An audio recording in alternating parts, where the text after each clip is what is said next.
요한복음 20장 19절에서 31절까지 말씀입니다.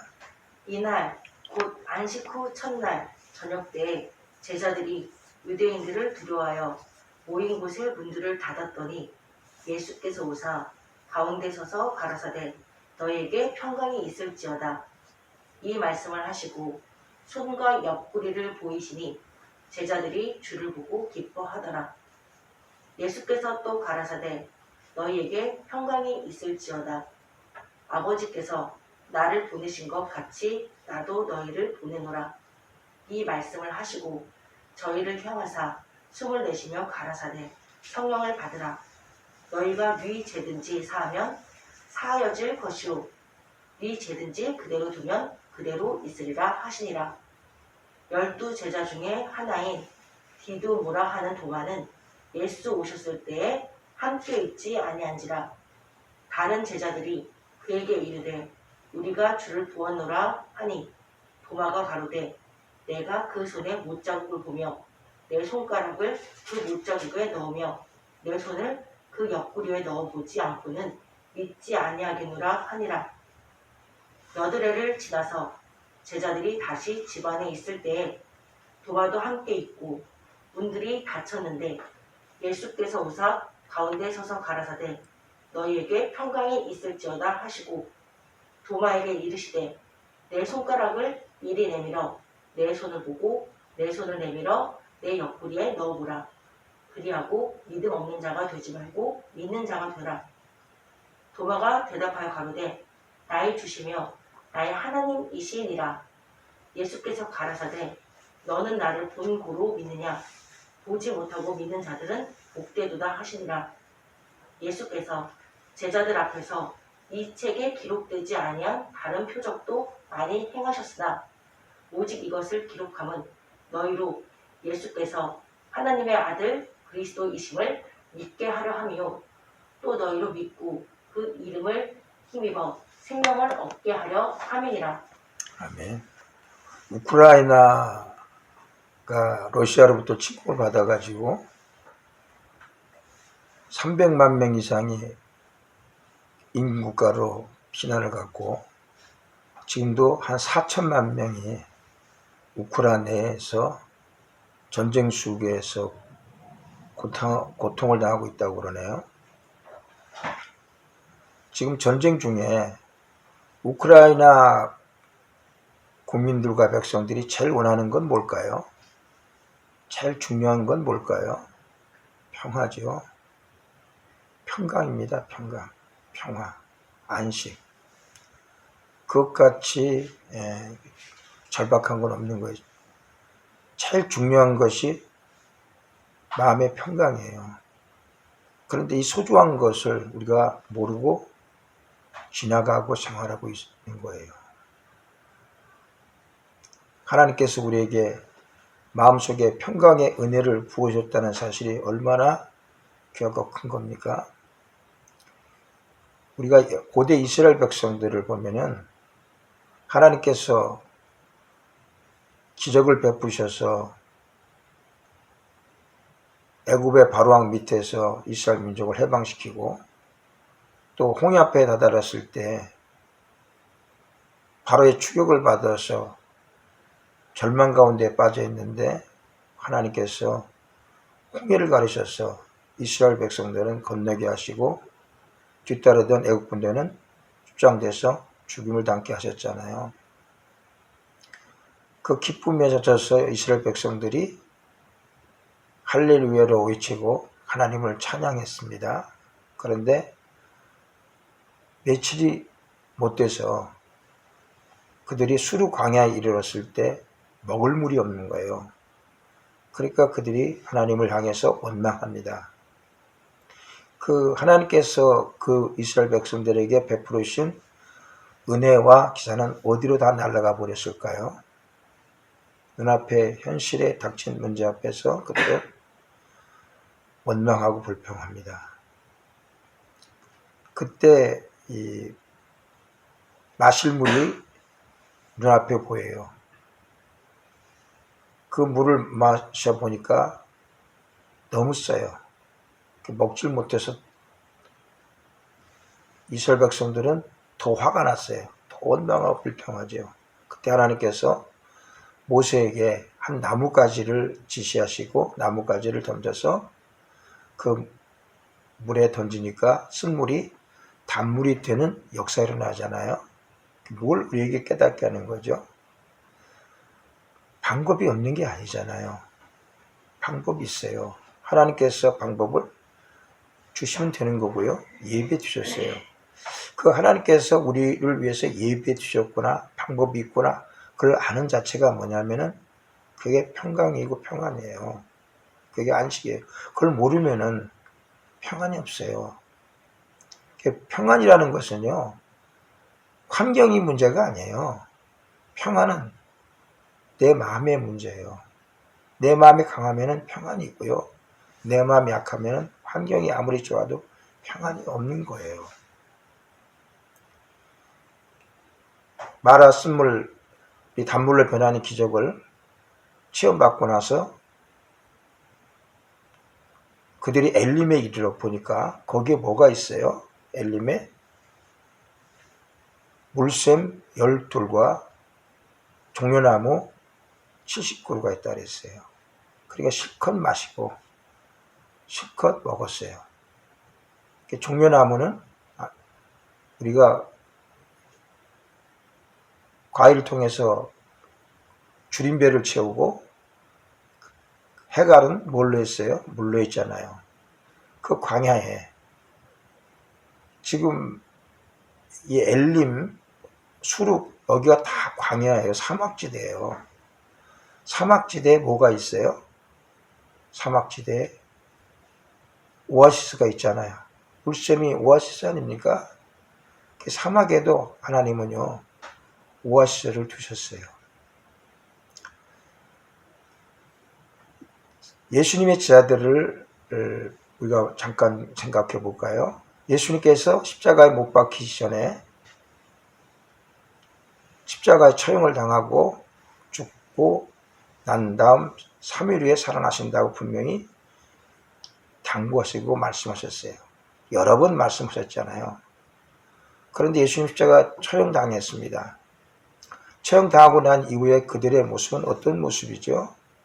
그들은 두려움에 떨었고 공황 상태예요. 그래서 몸을 숨기기 위해서 한 집에 그들이 모여가지고 숨을 죽이고 있어요. 그 식사를 하고 있을 때 주님께서 오늘 20장 19절 말씀이에요. 주님께서 신령한 모습으로 부활해가지고 그들 앞에 나타나셔서 던지는 말씀이 있습니다.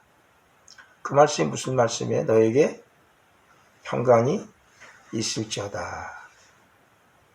그 말씀을 듣고도 그들의 마음속에는 평강이 없어요. 예수님 부활하신 모습을 보고도 평강이 없어요. 그러니까 21절에 다시 또 예수님께서 너에게 평강이 있을지어다고 다시 또 2번 강조를 하세요. 그리고 아버지께서 하나님께서 나를 이 땅에 보내신 것 같이 너희도 세상에 보내라고 말씀을 하시죠. 평강의 말씀은 2번으로 끝나는가요? 아니에요.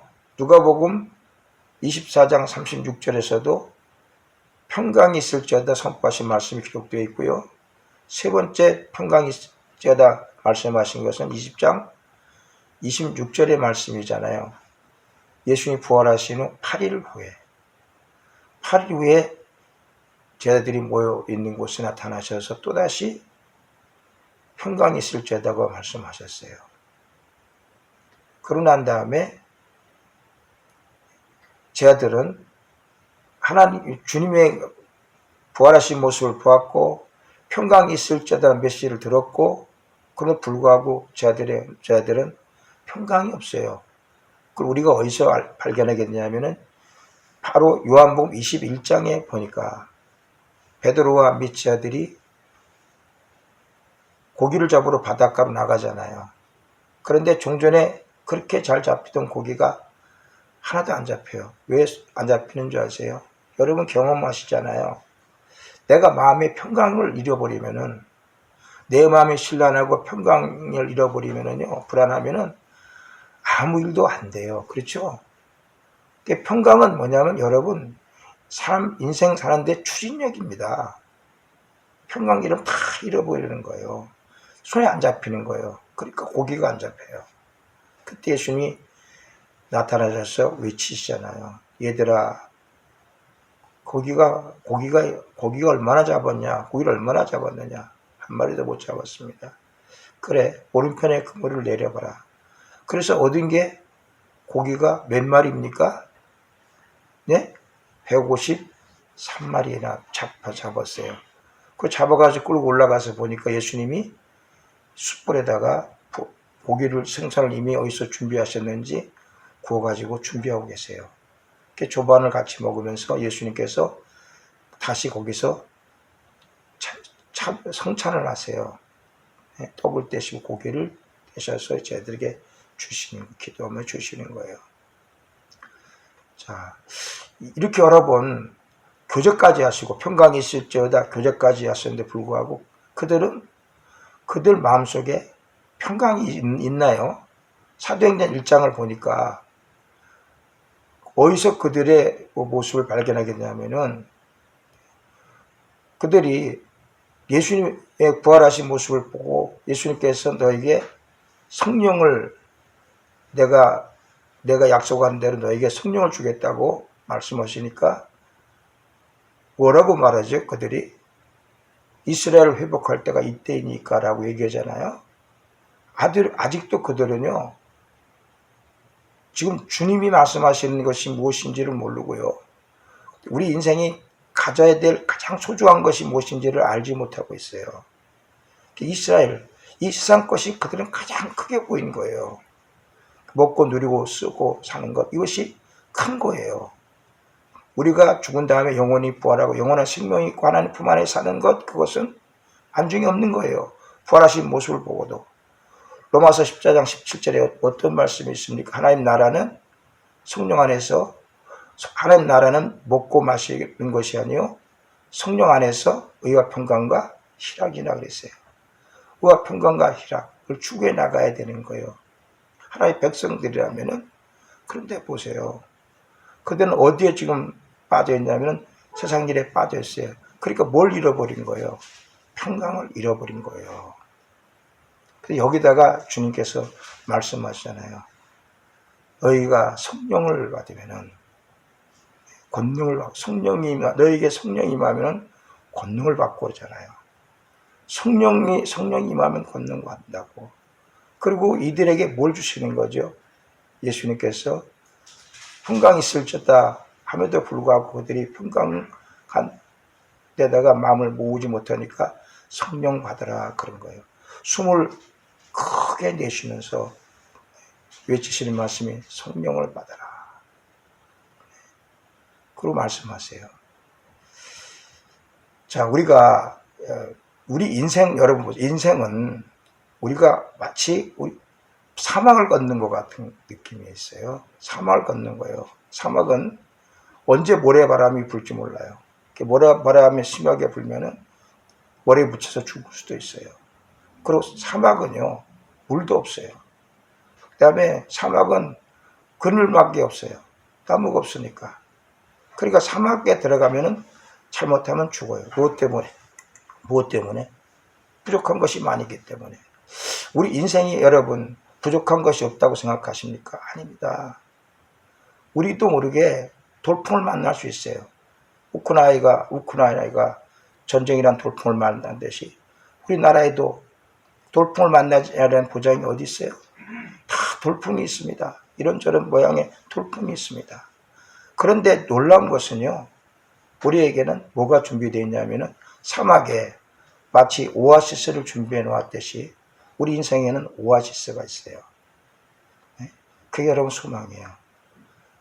그래서 우리는 어떤 경우에도 오아시스를 알고 오아시스를 찾아 나가는 사람들은 평강의 삶을 누리게 되고 형통의 삶을 누리게 되는 거예요. 우리의 오아시스는 무엇입니까, 여러분? 우리의 오아시스는 그 오아시스를 우리가 정말 바르게 알면은요, 예수님께서 오늘 말씀하신 너에게 평강이 있을지어다 이 말씀이 우리 마음속에서 영원히 살아 움직입니다. 이러므로 저는 오늘 우리의 오아시스는 무엇인가를 다시 한번 생각해 보면서 우리 마음속에 예수님이 주시는 평강이 우리 넘치시기를 다시 한번 주님의 이름으로 부탁드리고 축원드리겠습니다. 할렐루야.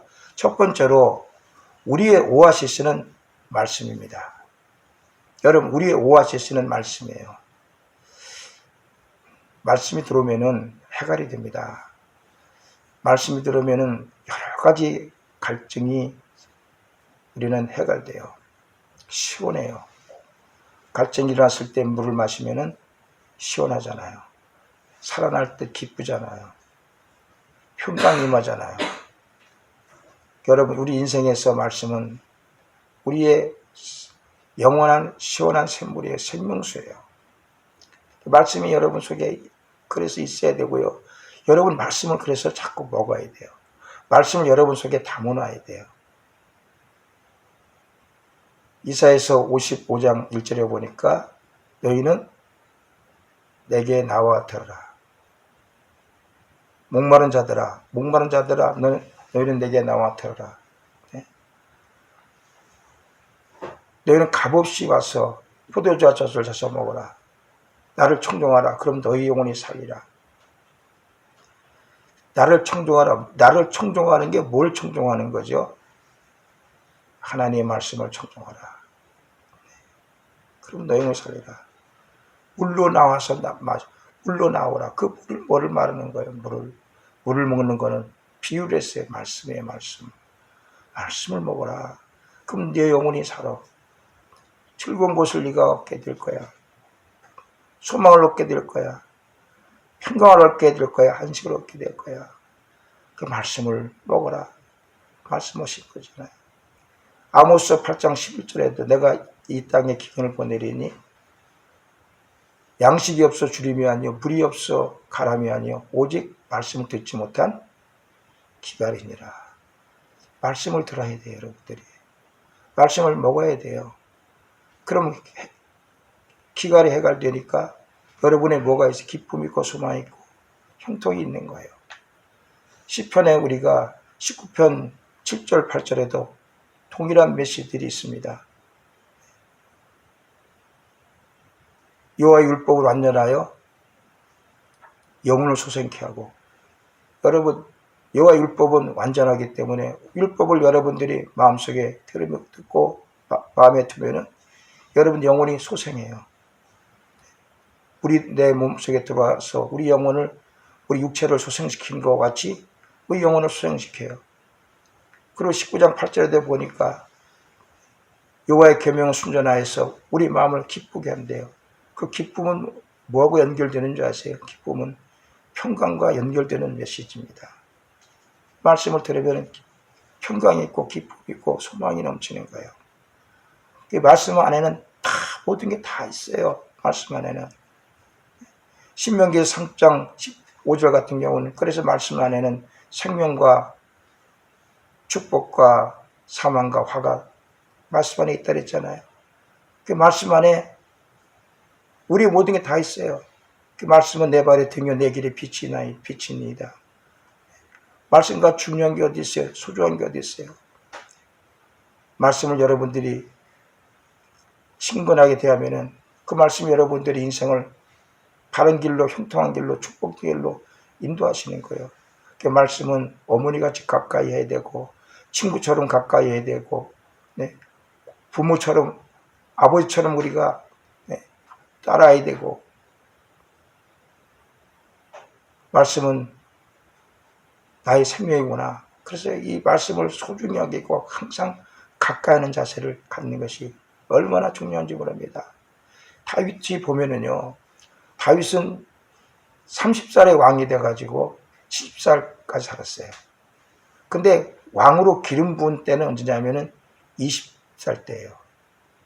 그 어렸을 때부터 20살 전후 때부터 시작해서 70살, 50평생을 사는데 다윗의 인생은요, 거의 전쟁과 환란 속에서 모든 인생이 살았다고 해도 과언이 아닐 정도예요. 환란이 많았어요. 전쟁터에 살았어요. 그렇죠? 반 이상은 전쟁터에 살았습니다. 사울에게 쫓기고, 블레셋 군과 전투가 벌어지고, 그랬잖아요. 그런데도요, 다윗의 시편을 읽어보면은 환난과 전쟁 속에서 살았던 불안한 모습은 보이질 않아요. 그에게 뭐가 보이냐면 소망이 보여요. 그리고 감사가 보이고 찬양이 보입니다. 뭐 때문에 그럴까요? 그런 말씀을 확실히 잡았어요. 다윗은 말씀을 잡았기 때문에 그렇게 강한 거예요. 말씀을 잡았기 때문에 환난과 그 환난 속에서 전쟁 속에서 그걸 능히 뚫고 극복해 나갈 수 있었던 것입니다. 시편 18편 1절 아주 유명한 말씀이잖아요. 나의 힘이 되신 여호와여 내가 주를 사랑하나이다. 나의 힘이 되신 여호와여 내가 주를 사랑하이다. 그걸 계속 그런 묵상을 하는 거예요. 힘들고 어려울 때 시편 121편 1절 2절이잖아요. 내가 산을 향하여 눈을 돌리라. 나의 도움이 어디서 없고 나의 도움이 천지를 지으신 여호와에게서로다. 말씀을 잡는 거예요. 시편 18편 6절의 말씀도 내가 환난 중 여호와께 하려며 내가 하나님께 여호와께 부르짖었더니 내 부르짖음을 그 전에서 들으시고 내게 귀를 기울이사 내게 응답하셨도다. 다윗은 환난 중에 힘들 때 말씀을 꼭 붙드는 거예요. 시편 23편 1절 4절도 동일한 메시잖아요. 여호와는 나의 목자시 내가 부족함이 없으리로다. 4절은 뭐라 그랬어요? 심지어는 내가 사망의 음침한 골짜기로 다닐지라도 해를 두려워하지 않을 것은 주께서 나와 함께 하심이라. 주의 지팡이와 막대기가 나를 안위하시나이다. 주의 지팡이와 막대기는 뭡니까 여러분? 그게 말씀이에요. 말씀. 그 말씀을 여러분들이 잡아야 돼. 그러면 지팡이 역할을 해주고 말씀이 우리를 막대기같이 우리를 잘못된 길로 가지 못하게 이끌어 가시는 거예요. 그 말씀 꼭 잡아야 돼. 곁에 둬야 돼요. 우리 마음속에 품고 둬야 됩니다. 우크라이나가 이번에 전쟁 속에서 백성들이 고난을 당하는 중에 있는데 신문을 보고 방송을 들어보면요, 그들이 제일 많이 찾는 곳이 현재 어디냐?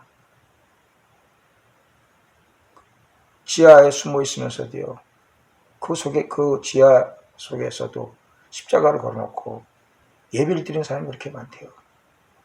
그 지하에서도. 그러면서 말씀을 그들이 읽는데, 그 성경이 부족하니까 우리나라에서도 보내주고, 세계 각국에서 성경을 그들에게 지금 많이 보내주고 있어요. 그래서 그 보내준 성경을 가지고 읽는데, 제일 많이 읽는 말씀이 어떤 말씀인 줄 아세요? 그들이 제일 많이 읽는 말씀이 환난을 이기는 말씀, 평강을 주는 말씀들이에요. 이사야서 26장 3절에 보니까 주께서 심지가 견고한 자를 평강의 평강으로 인도하시니 이는 저가 주를 의지함이니이다. 여기서 우리가 주를 의지해야 되겠구나. 그 말씀 잡고요. 여호수아 1장 5절에 보니까 너희 평생에 너를 등이 당할 자 없으리니 내가 모세와 함께 있었던 것 같이 내가 너와 함께 있을 것이라. 내가 너를 떠나지 아니하며 내가 너를 고리지 아니하려. 가고 담대하라. 그 말씀 잡는 거예요. 이사야 41장 10절의 말씀 두려워 말라 내가 너와 함께함이라. 놀라지 말라 나는 네 하나님 때문이라. 내가 너를 굳세게 하리라. 내가 나를 참으로 도와주리라. 내가 참으로 나의 어려운 손 너를 붙들리라. 그 말씀 잡는 거예요. 그 말씀 잡을 때 어떻게 힘이 나는 거예요. 말씀 잡을 때. 시편 46편 1절에도 나의 피난처시여 나의 힘이신 여호와여 내가 주께 도움을 요청하나이다. 우리가 그들이 말씀을 잡고 주님 안에 들어가니까 그들에게 뭐가 몰려오는 거예요? 평강이 몰려오고 안식이 들어오는 거예요. 그러니까 말씀 사모잖아요. 그래서 여러분들이 말씀은요, 어디서 더 빛나냐면은 사실은 우리 생활 쪽에서 항상 빛이 나야 되는데요. 말씀은 환난 속에서 더 빛이 나는 거예요. 환난 가운데서. 말씀은 너무 여러분 소중하고 중요한 겁니다. 말씀 안에는 우리 인생의 모든 것이 다 들어있어요. 말씀이 주어지고 말씀을 분별하고 말씀을 알고 말씀을 읽고 말씀을 들을 수 있는 기능을 하나님께서 모든 만물 중에서 우리 인간에게 주셨어요. 그 인간 중에서도 예수 그리스도를 믿는 백성들이 이 말씀의 참 의미를 깨달아 알게 되는 은혜가 임한 거예요. 말씀의 소중함을 아시고 말씀을 마시는 은혜가 있기를 바랍니다. 말씀은 여러분의 오아시스입니다. 말씀의 오아시스에서 솟아나는 우리 여러분들이 샘물을 마실 때 바로 여러분 안에는 너에게 평강이 있을지어다. 주님의 말씀이 우리 가운데서 역사가 되는 줄로 믿습니다. 할렐루야. 두 번째로는 우리의 오아시스는 성령님이십니다. 우리의 오아시스는 성령님이세요. 성령님은 예수님께서 지금은 성령으로 우리 안에 계십니다. 여러분 제가 아주 당부하고 당부를 드립니다마는 지금 우리 안에 내 마음에는요, 내 육체 안에는 성령이 계신다. 그걸 항상 여러분들이 마음에 두고 있어야 돼요. 너희는 배우고 확신한 일에 거하라. 디모데후서 3장 14절 말씀이잖아요. 너희는 배우고 확신한 일에 거하라. 뭘 배워야 됩니까? 말씀을 배워야 되고요. 뭘 배워야 돼요? 예수를 배워야 되고요. 뭘 배워야 돼요? 예수님께서 이제는 성령으로 우리 안에 계신다는 것을 배워야 돼요. 그러면 확신을 하게 돼요. 알면 힘이 생기는 거죠. 모르면 힘이 없어요. 알아야 돼요. 성령이 내 안에 계신 것을 여러분들이 알아야 돼요. 이거를. 성령이 내 안에 계셔서 역사하신다를 알을 때 우리에게는 오아시스에서 나는 샘물을 마시는 것 같은 은혜가 임하는 거예요. 요한복음 4장 14절에 어떤 말씀이 있습니까? 내가 내게 주는 물은 영원한 샘물이 돼. 그렇죠? 영원한 샘물이 돼. 나의 주는 물은 너희 속에서 영원히 솟아나는 영생하는 샘물이 되리라 그렇게 말씀하셨잖아요. 영생하도록 솟아나는 샘물이 되리라. 여기서 또 물은 성령을 가르치는 거예요. 요한복음 7장 37절 8절 말씀이잖아요. 누구든지 내게 목마르거든 내게 와서 마시라. 나를 믿는 자는 그 배에서 생수의 강이 흘러나리라. 생수의 강이 흘러서 넘쳐나리라. 이걸 뭐라 그랬죠? 이 생수의 강이 흘러 넘쳐나리라. 이 물을 성령이 받을 성령이라 말했잖아요. 여러분들이 성령의 은혜가 임하면은요, 여러분들은 모든 게 해갈돼요. 평강이 임하게 되는 거예요. 그래서 너에게 평강이 있을지어다 말씀하시고 덧붙여서 무슨 말씀하신 거냐면은 그래 성령 받으라 그런 거예요. 우리 안에 성령으로 계시면서 위에서 계속 예수님은요 성령을 우리에게 부어주시길 원하세요. 물 붓듯이 부어주시길 원하신다니까요. 그래서 우리가 그 성령을 여러분들이 마시려고 그래야 돼요. 성령을 받으려고 그래야 되는 거예요. 성령 받으면은 모든 문제가 해결됩니다. 그 성령은 어떻게 받습니까? 성경은 자세하게 우리에게 계시해주고 있잖아요. 디모데전서 4장 5절에 보니까 말씀과 기도로 우리가 거룩해진다 그랬어요. 거룩해지니까 뭘로 거룩해지는 거예요? 말씀과 기도로 모자하니까 성령이 내게 들어오니 거룩해지는 거예요. 여러분 기도하면은요, 말씀 잡고 기도하면은 성령이 내게 임하게 되는 거예요. 이거를 사도들이 알고 사도행전 1장 14절에 보니까 그들은 어떻게 했어요? 말씀 잡고 전혀 기도하기를 힘썼고요. 사도행전 2장 42절에 보니까 그들은 사도의 가르침을 받아가지고 말씀을 듣고 떡을 떼고 나누고 그 다음에 기도하기를 전혀 힘썼다 그랬잖아요. 그 기도한 일에 힘쓴 거예요. 기도가 얼마나 소중한 건데요. 기도하시면은 여러분 기도와 성령은 연결돼요. 기도하세요. 그러면 성령을 여러분 물 붓듯이 부어주세요. 성령의 은혜가 넘치면 오아시스의 생물을 마시는 것이 그랬잖아요. 평안이 넘칩니다. 평강이 넘칩니다. 그 평강과 평안이 우리를 소망의 세계로 이끌어가는 거예요. 능력의 세계로 이끌어가는 것입니다. 이 은혜가 여러분에게 임하기를 꼭 주의 이름으로 축원을 드리겠습니다. 할렐루야. 예수님께서 우리에게 주시는 평안, 성령이 우리에게 주신 평안은요, 세상에서 맛보는 평안이 아닙니다. 그래서 이 평안을 뭐라고 말씀했냐면 성경에 보게 되면요, 요한복음 16장 33절에도 내가 너에게 주는 평안, 하나님의 평안, 데살로니가 후서 5장 전서 5장 23절에 보면은 주의 평강, 주께 주시는 평강, 또 데살로니가 후서 3장 16절에도 주께 주시는 평강. 그 다음에 사도 바울이 서신서를 보낼 때 인사를 보면은 뭐라 그랬어요? 너에게 은혜와 평강이 있을지어다 그랬죠? 그런데 그 앞에 무슨 말을 더 붙여놨어요? 예수 그리스도를 좇아. 예수 그리스도로 좇아 너에게 은혜와 평강이 있을지어다 그랬어요. 우리가 평강은 누가 주어지는 거예요? 누가 주는 거예요? 예수님께서. 뭘로? 성령으로 주시는 거예요, 평강이. 그 성령의 은혜를 여러분들이 기도로 사모하시 바랍니다. 하나님께서는 물 붓듯이 평강을 주시고 그 평강으로 넉넉하게 세상을 이기는 힘을 얻게 하시는 은혜를 분명하게 베풀어 주실 줄로 믿습니다. 할렐루야. 세 번째입니다. 세 번째로는 오아시스는 예수 그리스도를 전하는 것이에요. 예수를 전하는 것이 오아시스. 예수를 전하면은 여러분 생수가 넘쳐요. 우리에게 기쁨이 넘치고 평강이 넘칩니다. 예수들을 전하면은, 전하지 않으면 기쁨이 없고 평강이 없어요. 이러므로 에베소 6장 15절에 보면은요, 너는 평안의 복음의 신발을 신으라 그랬어요. 평안의 복음의 신발.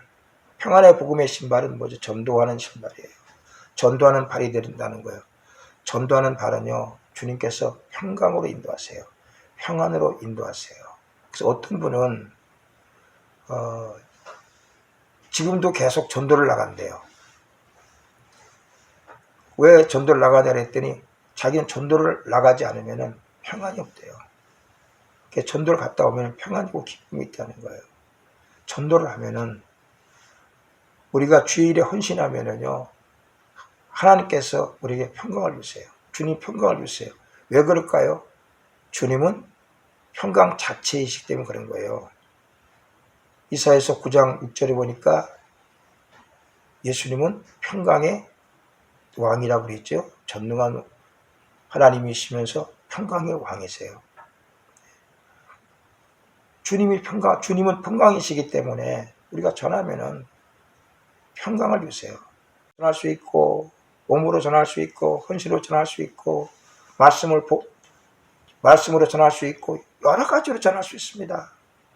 우리가 어떻게 하면 내가 전할 수 있을까? 그걸 생각하시는 분이 되어야 돼요. 그걸 전하는데, 주의 일에 헌신하고 주의 말씀을 전하는데 우리가 마음을 쓰고 몸을 쓰면은 그 사람에게는 하나님께서 반드시 평강으로 붙들어주세요. 그 사람은 주님께서 인도하시는 하나님의 백성이 되는 것입니다. 마태복음 28장 18절에서 20절까지 말씀도, 그래서 주님께서 당부하신 말씀이 뭐죠? 너희가 모든 백성으로 가서 제자 삼아라 말씀을 가르쳐서, 그리고 28장 20절에서 볼지어다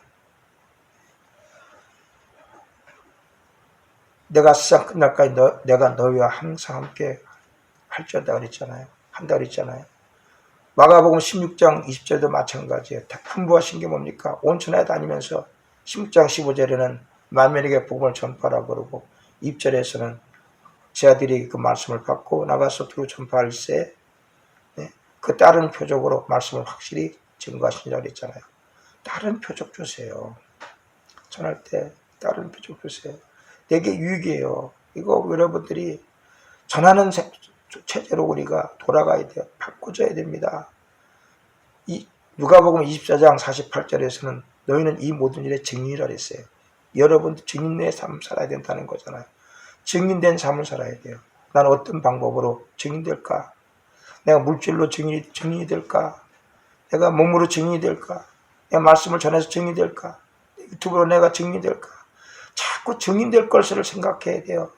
그래서 주일에 헌신할 때, 주일을 많이 할 때 여러분의 형용할 수 없는, 상상할 수 없는 놀라운 평안이 있고 놀라운 기쁨이 있고 놀라운 은혜가 있는 것입니다. 전해야 됩니다. 요한복음에서도 마찬가지잖아요. 요한복음 20장 22절에서 뭐라고 말씀하셨어요? 성령 받으라 그랬잖아요. 성령 받으라. 그 말씀 속에 포함되어 있는 의미는 뭡니까 여러분? 내가 아버지께서 나를 보내신 것 같이 내가 너희를 세상으로 보내서 전하게 하시기 위해서 성령 받게 하시고 은혜 부어주시는 거예요. 그리고 21장 15절에서 17절에 보니까 그 예수님께서 베드로에게 세 번 물으신 말씀 있잖아요. 네가 나를 정말 사랑하느냐. 모르시잖아요. 사랑한다고 고백하니까 거기다가 말씀을 붙여주시는데 무슨 말씀이에요? 내 양을 먹이라 내 양을 치라 그러시죠. 그 내 양을 먹이라 내 양을 치라는 것은 무슨 말씀입니까? 나가서 전하라. 우리를 여러분 먼저 예수 믿게 하신 목적은 어디 있는 줄 아세요? 여러분 예수 믿는 목적은 여러분을 통해서 여러분 별제사장으로 삼으시고 여러분을 통해서 많은 사람들을 주의 품으로 인도해서 하나님 나라에 함께 들려서 동행하도록 하는 동거하는 역사가 일어나도록 하기 위해서 여러분 먼저 선택하시고 부르신 거예요. 전한 일에 힘쓰시길 바랍니다. 전하면은 여러분 인생을 오아시스로 만들어가는 거예요. 여러분 생명 속에서 생수의 강이 넘쳐 흘리게 되고 생수를 뜨겁게 체험받게 되는 은혜가 분명히 여러분에게 임할 줄로 믿습니다. 이걸 알았기 때문에 사도 바울은 어떻게 했습니까? 사도 바울의 일생을 보면은요, 그냥 머리가 숙여져요. 오늘 새벽기도 때는 제가 지금 우리가 로마서 오늘 5장 말씀을 전했나요? 어제 로마서 말씀 전했나요? 지금 15장 로마서 말씀을 전하고 있는데 한 말씀 한 말씀이 다 은혜가 돼요. 네. 바울의 생각은 세상의 모든 걸 다 버렸어요. 있는 재산 버리고 있는 권세 버리고 다 버렸어요.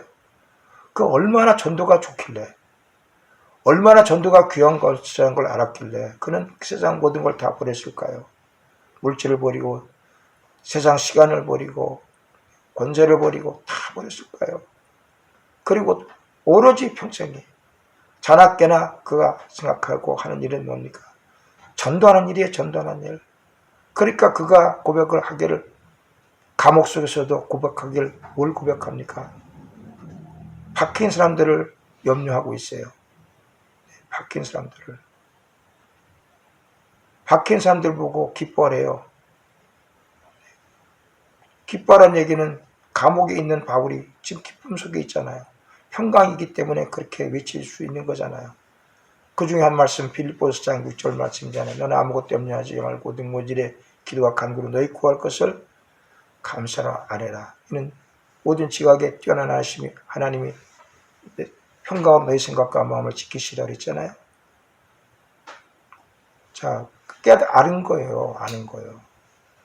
기도하니까 주일에 헌신하니까 그 오아시스 속에서 샘물이 넘쳐서 우리 목마른 몸을 해갈시키듯이 우리 영혼을 해갈시킨 걸 안 거예요. 그러니까 그는 온전히 전한 일에만 힘썼던 거예요. 오늘 우리 이 말씀의 메시지를 우리 마음에 두는 자마다 너에게 평강이 있을지어다 라는 이 말씀이 우리의 말씀이 되고 평강의 삶을 살게 되는 은혜가 임할 줄로 믿습니다. 결론을 내겠습니다. 여러분 우리는 돌짝과 같은 마음인지 몰라요. 이 돌짝과 같은 마음을 우리가 변화시켜야 돼요. 뭘로? 기름진 밭으로. 그러려면 뭐가 필요합니까? 여기에 말씀이 여러분의 친구가 되어야 되고 생명이 되어야 돼요. 여러분 성령 은혜 받아서 우리 심령 속에서 생수가 넘쳐흐르도록 만들어 가야 돼요. 그 전하는 일에 힘쓰셔야 돼요. 그런 사이 여러분은 돌짝 같은 마음이 기름진 마음으로 변하고 여러분 인생이 오아시스를 만나서 너에게 평강이 있을지어다 예수님이 하신 말씀이 우리의 생명이 되고 우리의 생활이 되게 되는 은혜가 임할 줄로 믿습니다.